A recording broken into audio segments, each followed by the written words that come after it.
கர்த்தருடைய நல்ல நாமம் உயர்த்தப்படுவதாக. ஏசாயா 25ஆம் அதிகாரம் 8ஆம் வசனம். கர்த்தராகிய தேவன் எல்லா முகங்களிலுமிருந்து கண்ணீரை துடைத்து தமது ஜனத்தின் நிந்தையை பூமியில் இராதபடிக்கு முற்றிலும் நீக்கிவிடுவார். கர்த்தரே இதை சொன்னார் என்று வாசிக்கிறோம். நாம் மற்றவர்களால் நிந்திக்கப்படும் பொழுது நம்முடைய வேதனை கண்ணீராக அது வெளிப்படுகிறது. நம்முடைய குறைகளை சொல்லி நிந்திப்பவர்கள் உண்டு. நம்முடைய இல்லாமையை, நம்முடைய இயலாமையை சுட்டி காட்டி நம்மை பழிப்பவர்கள் உண்டு. ஆனால் இப்படிப்பட்ட சூழ்நிலைகளிலே மரணத்தை ஜெயமாக விழுங்கின தேவன் சொல்லுகிறார், நான் உன் கண்ணீரை துடைக்கவும் உன்னுடைய நிந்தையை நீக்கிவிடவும் நான் உண்மையுள்ளவராக இருக்கிறேன், நான் இருக்கிறவராகவே இருக்கிறேன் என்று சொல்லுகிறார். அவர் எப்படிப்பட்ட தேவன் என்பதை நாம் 4ஆம் வசனத்தை பார்த்து படித்து தெரிந்து கொள்ளலாம். ஆகவே இப்படிப்பட்ட நிந்தை நம்மை சூழ்ந்து கொள்ளும் பொழுது நம்முடைய இருதயம் நம்மை பிளக்கிறதாய் இருக்கிறது.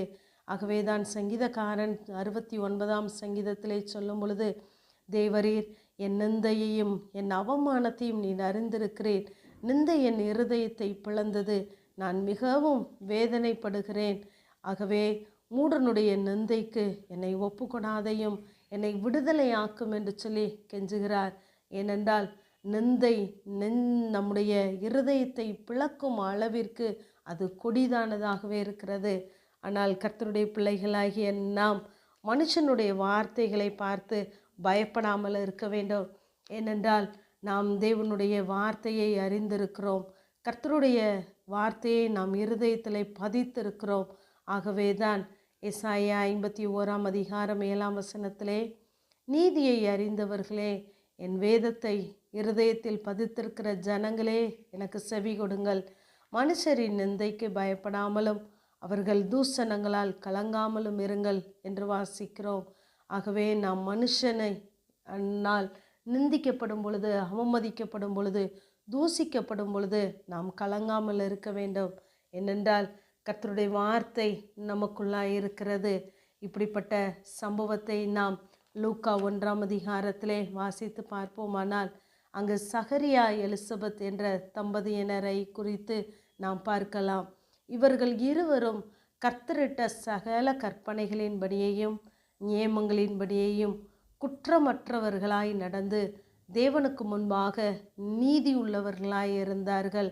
மனுஷனுக்கு முன்பாகவும் தேவனுக்கு முன்பாகவும் நீதி உள்ளவர்களாய் இருந்த இவர்களுடைய வாழ்க்கையிலே பிள்ளை இல்லை என்ற ஒரு நிந்தை இருந்தது.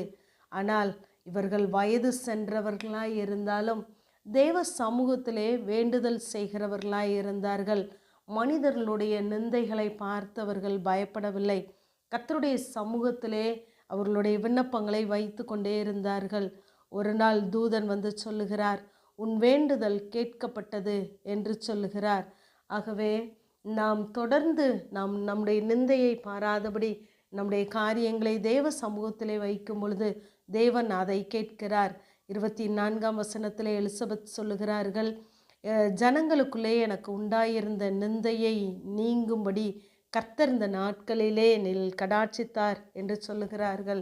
இப்பொழுது இந்த நிந்தை நீக்கப்பட வேண்டுமென்றால் கர்த்தருடைய பார்வை நம்மேலே இருக்க வேண்டும்.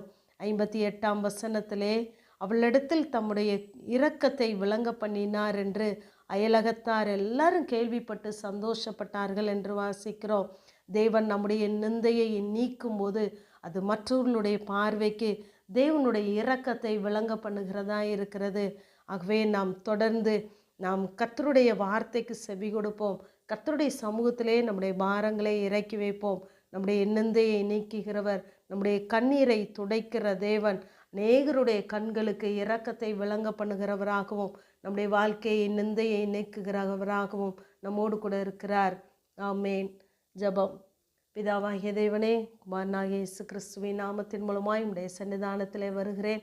நான் அஞ்சுகிற நிந்தையை விளக்கியறலும் என்ற வேத வார்த்தையின்படி கர்த்தாவே, மனுஷனுடைய வார்த்தைகளினால் நிந்திக்கப்பட்டு அவமதிக்கப்பட்டு கண்ணீரோடு சோர்ந்து போயிருக்கிற உடைய பிள்ளைகளை கர்த்தர் நீர் உயிர்ப்பிக்கும்படியாய் அவர்கள் அஞ்சுகிற நிந்தையை அவர்களிலிருந்து நீக்கும்படியாய் ஜெபிக்கிறோம். இயேசுவின் மூலம் ஜெபங்கேலும் எங்கள் நல்ல பிதாவே. ஆமென்.